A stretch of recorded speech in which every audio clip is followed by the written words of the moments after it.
ನಮಸ್ಕಾರ, ವನಶ್ರೀ ಚಾನಲ್ಗೆ ಸ್ವಾಗತ.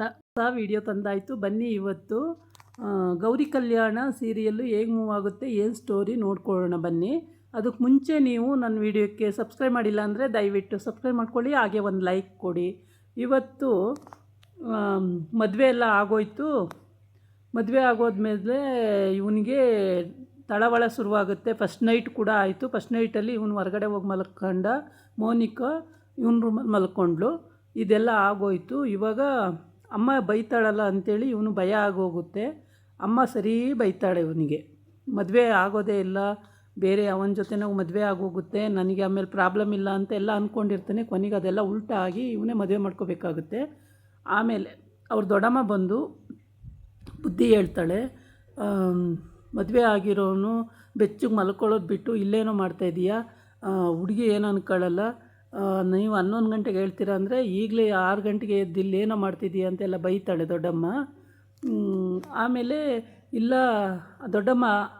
ದೊಡ್ಡಮ್ಮಲ್ಲ ಅತ್ತೆ ಬೈತಾಳೆ.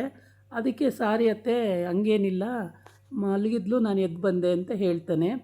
ಇವಳು ಎದ್ದು ಮೋನಿಕಾ ಎದ್ದು, ಅಪ್ಪ ಐಷಾರಾಮ ಜೀವನ, ಈ ಜೀವನ ನನಗೆ ಬೇಕಾಗಿತ್ತು, ಅವನೆಲ್ಲಾದರೂ ಮನಕೊಳ್ಳಿ ಬಿಡು, ನಾನು ದೊಡ್ಡ ಮನೆ ಸೊಸೆ ಆಗಿದ್ದೀನಿ, ಧೀರ ಬಂದು ಸೊಸೆ ಆಗಿದ್ದೀನಿ, ನನಗೇನು ಪ್ರಾಬ್ಲಮ್ ಇಲ್ಲ ಅಂದ್ಕೊಂಡು ಇವಳು ಖುಷಿಯಾಗಿ ಅಷ್ಟು ಬಿಂದಾಸಾಗಿರ್ತಾಳೆ. ಆಮೇಲೆ ಈ ಡೆಕೋರೇಷನ್ನು ಇವೆಲ್ಲ ನೋಡಿಬಿಟ್ಟು ಅಯ್ಯೋ ಎಂಥ ಪುಣ್ಯ ಮಾಡಿದ್ದೆ ನಾನು ಅಂದ್ಕೊಂಡು ಅಲ್ಲಿಂದ ನೈಟ್ ಡ್ರೆಸ್ಸಲ್ಲೇ ಸ್ವಲ್ಪ ತಲೆ ಕೂದಲೆಲ್ಲ ಸರಿ ಮಾಡಿಕೊಂಡು ಕೆಳಗೆ ಬರ್ತಾಳೆ. 7, 8, 9 ಗಂಟೆಗೆ ಬರ್ತಾಳೆ. ಆವಾಗ ಎಲ್ಲರೂ ಲಿವಿಂಗ್ ರೂಮಲ್ಲಿ ಕೂತ್ಕೊಂಡಿರ್ತಾರೆ. ಕೆಲವರು ಪೇಪರ್ ಓದ್ತಿರ್ತಾರೆ, ಕೆಲವ್ರು ಕೂತಿರ್ತಾರೆ, ಕೆಲವ್ರು ಮಾತಾಡ್ತಿರ್ತಾರೆ. ಗೌರಿ ರಂಗೋಲಿ ಹಾಕ್ತಿರ್ತಾಳೆ, ಮನೆ ಮುಂದೆ ಎಲ್ಲ ಆಗ್ತಾಯಿರುತ್ತೆ. ಇವಳು ಮಹಾರಾಣಿ ಥರ ಇಳಿದು ಬರ್ತಾಳೆ. ಇಳಿದು ಬಂದಾಗ ನೈಟ್ ಡ್ರೆಸ್ಸಲ್ಲೇ ಇರ್ತಾಳೆ. ಆಮೇಲೆ ಅವರ ದೊಡ್ಡತ್ತೆ ಹೇಳ್ತಾಳೆ, ಚಿಕ್ಕತ್ತೆ ಹೇಳ್ತಾಳೆ, ಅಲ್ಲ ಕಣೆ ಗೌರಿ, ನೀನು ಮೋನಿಕಾ, ನೀನು ಸ್ನಾನ ಮಾಡಿಕೊಂಡು ಮಡಿ ಉಟ್ಕೊಂಡು ಬರ್ಬೇಕು ತಾನೆ, ಅದು ಬಿಟ್ಟು ಈ ರೀತಿ ಬಂದು ಬರ್ತಾಯಿದೆಯಲ್ಲ ಅಂತ ಅಂದಾಗ, ಅದೆಲ್ಲ ಓಲ್ಡ್ ಫ್ಯಾಷನ್ನು, ನಾನು ಇಷ್ಟು ಬೇಗ ಎಲ್ಲಿ ಸ್ನಾನ ಮಾಡ್ತೀನಿ, ನಾನು ಮಾಡೋದೇ ಮಧ್ಯಾಹ್ನದಂಗೆ ಸ್ನಾನ, ನನಗೆ ಇಷ್ಟು ಬೇಗ ಯಾಕೆ ಬೇಕು ಸ್ನಾನ ಅಂತಾಳೆ. ನಾನು ಬೆಡ್ ಕಾಫಿ ಕುಡ್ದೇ ಎಲ್ಲ ಮಾಡೋದು ಅಂತ. ಸರಿ ಅಂತ ಹೇಳ್ಬಿಟ್ಟು ಬೆಡ್ ಕಾಫಿ ಇಲ್ಲ. ಆಮೇಲೆ ಗೌರಿ ಬರ್ತಾಳೆ ರಂಗೋಲಿ ಹಾಕಿ. ನೋಡು ಅಲ್ಲಿ ಹೋಗಿ ಗೌರಿ ನಿನ್ನ ತಂಗಿ ಯಾವ ರೀತಿ ರಂಗೋಲಿ ಹಾಕ್ತಿದ್ದಾಳೆ, ನೀನು ನೋಡಿದ್ರೆ ಏನು ಕಲ್ತಿದೀಯ ಅಂತೇಳಿ ಅವ್ರು ಚಿಕ್ಕ ಮಾವ ಅಂತಾನೆ. ಅದಕ್ಕೆ ಅವಳ ಹಣೆ ಬರ ಅದು, ನಾನೇನು ಮಾಡೋಕ್ಕಾಗುತ್ತೆ, ನನ್ನ ಹಣೆ ಬರ ನನ್ನ ಇಷ್ಟೇ, ಅವಳ ಹಣೆ ಬರ ಅಷ್ಟು, ಅವಳೇನಾರು ಮಾಡ್ಕೊಳ್ಳಿ, ಅದು ಕೊಟ್ಕೊಂಡು ನನಗೇನಾಗಬೇಕಾಗಿದೆ ಅಂತಾಳೆ. ತಾತ ಪತ್ರಿಕೆ ಓದ್ತಾ ಇರುತ್ತೆ. ತಾತನಿಂದ ಕೈಯಿಂದ ಪತ್ರಿಕೆ ಕಿತ್ಕೊಂಡು, ಅಂದರೆ ಪೇಪರ್ ಕಿತ್ಕೊಂಡು ಹೋಗಿ ಅವಳು ಕಾಲ ಮೇಲೆ ಕಾಲು ಹಾಕ್ಕೊಂಡು ಆ ಕಡೆ ಕೂತ್ಕೋತಾಳೆ. ಅದನ್ನೆಲ್ಲ ಮನೆಯವರು ಅಬ್ಸರ್ವ್ ಮಾಡ್ತಿರ್ತಾರೆ. ಅವಳ ಗಂಡ ಅವಳ ಅತ್ತೆ ಕೂಡ ಅಬ್ಸರ್ವ್ ಮಾಡ್ತಿರ್ತಾರೆ. ಎಲ್ಲರೂ ಅಬ್ಸರ್ವ್ ಮಾಡಿ ಅವ್ರವ್ರ ಮುಖ ಅವ್ರವ್ರು ನೋಡ್ಕೋತಾ ಇರ್ತಾರೆ. ಆದರೆ ಏನೂ ಮಾತಾಡಲ್ಲ. ತಾತ ಅವಳನ್ನ ಮೇಲಿಂದ ಕೆಳವರೆಗೂ ನೋಡಿ ಸುಮ್ಮನೆ ಕೂತ್ಕೊಳ್ಳುತ್ತೆ. ಇವನಿಗೆ ಭಯ ಆಗುತ್ತೆ, ಅಪ್ಪನ ಕೈಯಿಂದ ಈ ರೀತಿ ಪೇಪರ್ ಕಿತ್ಕೊತಿದ್ದಾಳಲ್ಲ ಇವಳು ಅಂತೇಳ್ಬಿಟ್ಟು.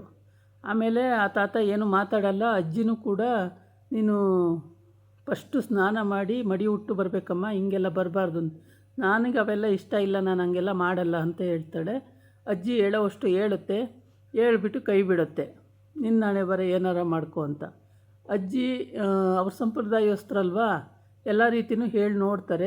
ನೋಡಿದಾಗ ಇವಳು ಕೇಳಲಿಲ್ಲ ಅಂದಾಗ ಅವ್ರು ಏನೂ ಮಾಡೋಕ್ಕಾಗಲ್ಲ, ಸುಮ್ಮನಾಗ್ತಾರೆ ಅಜ್ಜಿ. ಆಮೇಲೆ ಗೌರಿ ರಂಗೋಲಿ ಹಾಕಿ ಬರ್ತಾಳೆ, ಬಂದು ನಿಂತ್ಕೋತಾಳೆ. ಅಷ್ಟೊತ್ತಿಗೆ ಅವಳು ಸ್ನಾನ ಎಲ್ಲ ಆಗೋಗಿರುತ್ತೆ. ನೋಡು ಗೌರಿ ಹೆಂಗೆ ಸ್ನಾನ ಮಾಡಿ ಮಡಿ ಉಟ್ಟು ಹೇಗಿದ್ದಾಳೆ ಅಂತ ಅಂದರೆ, ಅವಳು ಬಿಚ್ಚೋಲೆ ಗೌರಮ್ಮನಂಗೆ ಇರ್ತಾಳೆ ಅಂತ ನಾನು ಹಂಗಿರೋಕ್ಕಾಗುತ್ತಾ ಅಂತ ಅಂತಾಳೆ ಅವರ ಚಿಕ್ಕತ್ತೆಗೆ. ಆವಾಗ ಚಿಕ್ಕತ್ತೆ ಕೂಡ ಸಿಟ್ಟು ಬರುತ್ತೆ. ಸಿಟ್ಟು ಬಂದು ಅವರು 1-2 ಮಾತು ಬೈದು ಸುಮ್ಮನಾಗ್ಬಿಡ್ತಾರೆ. ಇವಳು ಅದಕ್ಕೆಲ್ಲ ಡೋಂಟ್ ಕೇರ್, ಏನು ತಲೆ ಕೆಡಿಸ್ಕೊಳ್ಳೋದೇ ಇಲ್ಲ, ಸುಮ್ಮನಾಗ್ತಾಳೆ. ಆಮೇಲೆ ನಾನು, ಗೌರಿ ಬೆಡ್ ಕಾಫಿ ಕೊಡಬೇಕು ಅಂತ ಗೊತ್ತಾಗಲ್ವ ನಿನಗೆ, ಹೋಗೋ ಬೆಡ್ ಕಾಫಿ ಮಾಡ್ಕೊಂಡು ಬಾ ಅಂತಾಳೆ. ನಾನು ಬೆಡ್ ಕಾಫಿ ಕುಡಿದ್ರೇ ನನಗೆ ಮೈಂಡ್ ಫ್ರೆಶ್ ಆಗೋದು ಅಂತ ಎಲ್ಲ ಮುಖ ನೋಡ್ಕೋತಾರೆ. ಆಮೇಲೆ ಮುಖ ನೋಡಿಕೊಂಡು ಅವರ ಅತ್ತೆ ಅಂದ್ಕೋತಾಳೆ, ಇವಳೇನು ನಾನು ಬಂದಾಗ ನಾನು ಆಡ್ತಿದ್ನಲ್ಲ ಹಾಗೆ ಆಡ್ತಿದ್ದಾಳಲ್ಲ, ಇವಳೇ ನನ್ನ ಥರನೇ ಆಡ್ತಾಳಲ್ಲ ಅಂದ್ಕೊಂಡು ಅವಳು ಸುಮ್ಮನೆ ಬಾಯಿ ಮುಚ್ಕೊಂಡು ಸುಮ್ಮನೆ ಕೂತಿರ್ತಾಳೆ. ಆಮೇಲೆ ಕಾಫಿ ತಂದು ಕೊಡ್ತಾಳೆ ಗೌರಿ. ಅಯ್ಯೋ ಇದೇನು ಕಾಫಿನ, ಇದು ಕುಡಿಯಂಗಿತ್ತ, ಇದು ಕಾಫಿ ಈ ಥರನ ಕಾಫಿ ಮಾಡ್ತಾರೆ, ಸರಿಯಾಗಿ ನೀಟಾಗಿ ಡಿಕಾಕ್ಷನ್ ಜಾಸ್ತಿ ಹಾಕಿ ಕಾಫಿ ಮಾಡ್ಕೊಂಡು ನನ್ನ ರೂಮಿಗೆ ತಂದು ಕೊಡು ಅಂತ ಹೇಳ್ತಾಳೆ ತಂಗಿಗೆ. ಅವಳು ಆಯಿತು ಅಂತ ಹೇಳ್ತಾಳೆ. ಆಮೇಲೆ ಹೋಗಿ ಕಾಫಿ ಮಾಡಿಕೊಂಡು ಅವಳ ರೂಮಿಗೆ ತಗೋಗೋಷ್ಟರೊಳಗೆ ಈ ಕಡೆ ತಾತ ಇದನ್ನೆಲ್ಲ ನೋಡಿ ತಾತ ಸುಮ್ಮನೆ ಎದ್ಬಿಟ್ಟು ಅವಳಿಗೆ ಸ್ವಲ್ಪ ಬುದ್ಧಿ ಹೇಳಿ ಕರೆಕ್ಟಾಗಿ ಅರ್ಥ ಮಾಡ್ಕೊಳ್ಳೋಂಗೆ, ಯಾರ ಮನೇಲಿ ಹೆಂಗೆ ನಡ್ಕೋಬೇಕು ಅನ್ನೋದನ್ನು ಅರ್ಥ ಮಾಡ್ಕೊಳ್ಳಿ, ಆ ಥರ ಬುದ್ಧಿ ಹೇಳಿ ಅಂತ ಹೇಳ್ಬಿಟ್ಟು ತಾತ ಎದ್ದೋಗುತ್ತೆ ಅವ್ರ ರೂಮಿಗೆ ಹೋಗೋದು. ಆಮೇಲೆ ಇವರೆಲ್ಲ ಅವ್ರವ್ರ ಪಾಡಿಗೆ ಅವ್ರವ್ರು ಎದ್ದೋಗ್ತಾರೆ. ಎದ್ದೋಗಿ ಇವಳು ಗೌರಿ ಏನು ಮಾಡ್ತಾಳೆ, ಕಾಫಿ ಮಾಡಿಕೊಂಡು ಸ್ಟ್ರಾಂಗಾಗಿ ಡಿಕಾಕ್ಷನ್ ಹಾಕ್ಕೊಂಡು ಕಾಫಿ ಮಾಡಿಕೊಂಡು ತೊಗೊಂಡು ಅವಳ ರೂಮಿಗೆ ಹೋಗ್ತಾಳೆ. ರೂಮಿಗೆ ಹೋಗಿ, ನೀನು ಸುಳ್ಳು ಹೇಳಿ ಮದುವೆ ಆಗಿರೋದು ಅಲ್ದಲೇ ಇಷ್ಟೊಂದು ದರ್ಪ ತೋರಿಸ್ತೀಯಲ್ಲ, ತಗ್ಗಿ ಬಗ್ಗಿ ನಡೆದು ಕಳ್ಕೊ ನೀನು ಅಂತೇಳಿ ಅಕ್ಕಂಗೆ ಹೇಳ್ತಾಳೆ. ಏಯ್ ಅದು ನಿನ್ನ ಹಣೆ ಬರ, ನೀನು ಮಾಡ್ತಾಯಿದ್ದೀನಿ, ನಾನು ಯಾಕೆ ಅದಕ್ಕೆಲ್ಲ ತಗ್ಗಿ ಬಗ್ಗಿ ನಡಿಬೇಕು, ನನಗೆ ಅದೆಲ್ಲ ಇಷ್ಟವೂ ಇಲ್ಲ ಅಂತ. ನೀನು ಪ್ರೆಗ್ನೆಂಟು ಅಂತೇಳಿ ಬಂದು ಸೇರ್ಕೊಂಡಿದ್ದೀಯಾ, ಈಗೇನಾರ ಇಲ್ಲ ಅಂತ ಗೊತ್ತಾದರೆ ನಿನ್ನ ಸುಮ್ಮನೆ ಬಿಡ್ತಾರ ಅವರು ಅಂತ ಅಂದರೆ, ಅದು ಆಗುತ್ತೆ ಬಿಡು, ನಾಳೆ ನಾನು ಪ್ರೆಗ್ನೆಂಟ್ ಆಗೇ ಆಗ್ತೀನಿ, ಮಗು ಆಗೇ ಆಗುತ್ತೆ, ನಾನು ಧೀರ ಬಂದು ಸೊಸೆನೇ ಆಗಿರ್ತೀನಿ, ಶ್ರೀಮಂತಿಕೆಯಿಂದ ಇರ್ತೀನಿ, ನಿನಗೆ ಅದು ಯೋಗ್ಯತೆ ಇಲ್ಲ ಅಂದರೆ ನೀನು ಹೋಗು, ನಿನ್ನ ಹಣೆ ಬರ ಅನುಭವಿಸ್ಕೊ ಹೋಗು ಅಂತ ಕಳಿಸ್ತಾಳೆ. ಆವಾಗ ಅವಳ ಗಂಡ, ಗೌರಿ ಗಂಡ ಆಚೆನೇ, ಅವನು ಆವಾಗ ತಾನೇ ಬಂದಿರ್ತಾನೆ, ಅವನಿಗೇನು ಕೇಳಿಸಿರಲ್ಲ. ಆ ಗೌರಿ ಗಂಡ ಅಲ್ಲೇ ಇರ್ತಾನೆ. ಇವಳಿಗೆ ಈ ಕಡೆ ಬಂದು ಗೌರಿ ಅಮ್ಮಂಗೆ ಫೋನ್ ಮಾಡ್ತಾನೆ. ಫೋನ್ ಮಾಡಿಬಿಟ್ಟು, ನನಗೆ ದುಡ್ಡು ವಾಪಸ್ ಕೊಡಿ, ಬಡ್ಡಿ ತೊಗೊಂಡು ನಾನು ಇರೋಕ್ಕಾಗಲ್ಲ, ನನ್ನ ಬಡ್ಡಿಗೆಲ್ಲ ಅಷ್ಟೊಂದು ದುಡ್ಡು ಕೊಟ್ಕೊಂಡು ಸುಮ್ಮನೆ ಕೂರೋಕ್ಕಾಗಲ್ಲ, ದುಡ್ಡು ವಾಪಸ್ ಕೊಡಿ ಅಂತ ಆ ಓನರ್ ಕೇಳ್ತಾನೆ. ಅವಳು ಗಾಬರಿ ಆಗ್ತಾಳೆ, ನಾನು ಬಡ್ಡಿ ಹಾಕಿದ್ದೀನಲ್ಲ ಅಂದರೆ ನಿಮ್ಮ ಬಡ್ಡಿ ಕಟ್ಕೊಂಡು ನಾನೇನು ಮಾಡಲಿ ಅಂತೇಳಿ. ಇಲ್ಲಿ ಗೌರಿಗೆ ಇವಳು ಆವಾಜ್ ಹಾಕಿ ಆಚೆ ಕಳಿಸ್ತಾಳೆ. ಗೌರಿ ನಿನ್ನಣೆ ಬರ ಏನಾರು ಮಾಡ್ಕೊ ಅಂತ ಬೈದ್ಬಿಟ್ಟು ಇವಳು ಆಚೆ ಬರ್ತಾಳೆ. ಅಷ್ಟೊತ್ತಿಗೆ ಗೌರಿ ಗಂಡ ಅಲ್ಲೇ ಇರ್ತಾನೆ. ಅವನು ಎಲ್ಲ ಗೊತ್ತು ಬಿಡು ನನಗೆ ಅಂತಾನೆ. ನೀವೇನು ಇಲ್ಲಿ ಏನು ಮಾಡ್ತಾಯಿದ್ದೀರಾ ಅಂತ ಕೇಳಿದ್ರೆ, ಎಲ್ಲ ಗೊತ್ತಾಯಿತು ಬಿಡು ನನಗೆ ಅಂತ ಅವನು ಹೊರಟೋಯ್ತಾನೆ ಆ ಕಡೆ.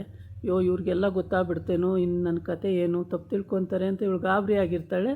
ಆದರೆ ಅವನೇನು ಕೇಳಲ್ಲ, ಸುಮ್ಮನೆ ಹೋಗ್ತಾನೆ. ಈ ಕಡೆ ಅವ್ರ ಅತ್ತೆ ಊಟಕ್ಕೆಲ್ಲ ಕೂತ್ಕೋಬೇಕು, ಊಟಕ್ಕೆ ಕೂತಿರ್ತಾರೆ. ಇವಳು ಇಡ್ಲಿ ಮಾಡಿದಿರಲ್ಲ, ಇಷ್ಟು ಮಸಾಲೆ ರವೆ ಇಡ್ಲಿ, ಇದು ಹೆಲ್ದಿ ಭಾಳ ಡೇಂಜರು, ಈ ಥರ ಇಡ್ಲಿ ತಿಂದರೆ ಅದಕ್ಕೆ ಮತ್ತು ನೀವು ಎಷ್ಟು ಚಿಕ್ಕವರಾಗಿದ್ದರೂ 10 ವರ್ಷ ಜಾಸ್ತಿ ಆದವ್ರಂಗೆ ಕಾಣಿಸ್ತೀರ, ಈ ಥರ ತಿಂದರೆ ಇನ್ನೇನಾಗುತ್ತೆ ಅಂತ ಅಂತಾಳೆ ಯಾರೋ ಮೋನಿಕಾ. ಅದಕ್ಕೆ ಅವರ ಗೌರಿ ಹೇಳ್ತಾಳೆ, ಏನಾಗಲ್ಲ ತಿನ್ನು ಸುಮ್ಮನೆ, ಅದಕ್ಕೆ ಗ್ಯಾಲರಿನೂ ಇರಲ್ಲ, ಏನೂ ಇರಲ್ಲ, ಎಲ್ಲ ಕಡಿಮೆ ಇರುತ್ತೆ, ಪ್ರತಿ ದಿವಸನೂ ಈ ಮನೇಲಿ ಹಿಂಗೇನೆ ಇಡ್ಲಿ ತಿನ್ನೋದೇ, ತಿನ್ನು ಅಂತ ಹೇಳ್ತಾಳೆ. ಆವಾಗ ಗೌರಿ ಅತ್ತೆ ಹೇಳ್ತಾಳೆ, ನಿಮ್ಮ ಮನೇಲಿ ಅನ್ನ ಸಾರು ತಿಂದು ಅಭ್ಯಾಸ ಅಲ್ವಾ, ಅದಕ್ಕೆ ಇಲ್ಲಿ ಇಡ್ಲಿ ಅವೆಲ್ಲ ತಿನ್ನೋಕ್ಕೆ ನಿಮಗೆಲ್ಲ ಆಗುತ್ತೆ, ಅನ್ನ ಸಾರು ಆದರೆ ಓಕೆ ಅನಿಸುತ್ತೆ ಅಂತ.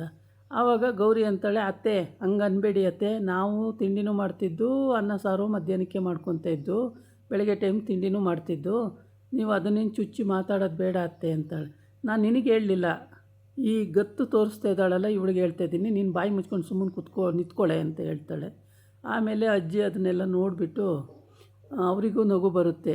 ಏನಪ್ಪ ಈ ಥರ ಬಡವ್ರ ಮನೆ ಹುಡುಗಿ ಆದರೂ ಈ ಥರ ಜಂಬ ತೋರಿಸ್ತಿದ್ದಾಳಲ್ಲ ಅಂತ ಸುಮ್ಮನಾಗ್ತಾಳೆ.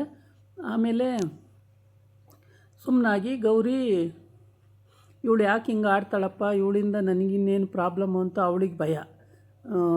ಎಲ್ಲಿ ಏನೇನು ಎಡ್ವರ್ಟ್ ಮಾಡಿಕೊಂಡು ಏನೇನು ಮಾಡ್ತಾಳಪ್ಪ ಇವಳು, ಈ ಮನೆಗೆ ತಕ್ಕಾಗಿ ಇವಳು ಬದುಕಲ್ಲ, ಸೊಸೆಯಾಗಿ ಬಂದ್ರೂ ಇವಳು ತಕ್ಕಾಗಿ ಬದುಕಲ್ಲ, ಗಂಡನೂ ಬೇಕಿಲ್ಲ, ಇವಳಿಗೆ ದಿನ ಬಂದು ಸೊಸೆಯಾಗಿ ಹೆಸರು ತಗೋಬೇಕು, ಇಷ್ಟೇ ಇವಳಿಗೆ ಬೇಕಾಗಿರೋದು, ಬೇರೆ ಏನೂ ಬೇಕಾಗಿಲ್ಲ ಅಂತೇಳಿ ಗೌರಿ ಭಯ ಪಟ್ಕೊತಿದ್ದಾಳೆ.